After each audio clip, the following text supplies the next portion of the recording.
Ito, wala akong preno dyan. Ito, meron na. Okay, paano magkaroon ng brake? Umorder ako sa Lazada.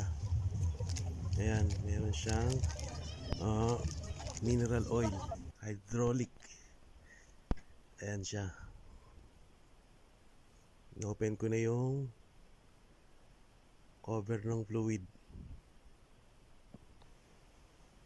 Nilagay ko yung insertion. May mga ano siya, adapters kung sakaling hindi sukat yung brake cover nyo.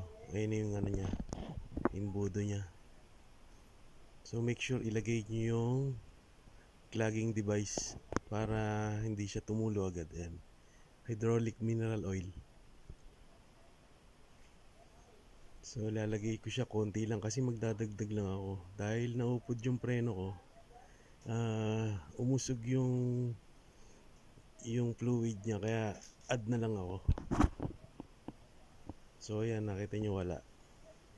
Tapos ipapump ko siya para pumasok. Tatanggalin yung clogging device. Ayan, pump lang hanggang sa sipsipin siya at tumaas yung brake lever. So ayan na, umangat na siya. Ayan. Nice. Okay. So tatanggalin ko na siya dahil sobra. Ibabalik ko yung clogging device or yung pang pigil ng fluid para wag siyang tumulo pag tinanggal. So ayan, counterclockwise para tanggalin.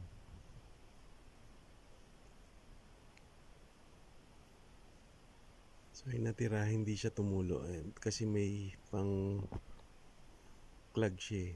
Ayan, binalik ko na yung tornilyo ulit.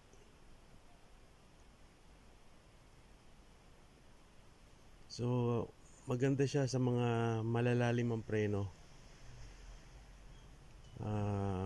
Order na lang kayo sa Lazada or Shopee. Kung gusto niyo ng link, i-send ko sa inyo yung link nung pag-order.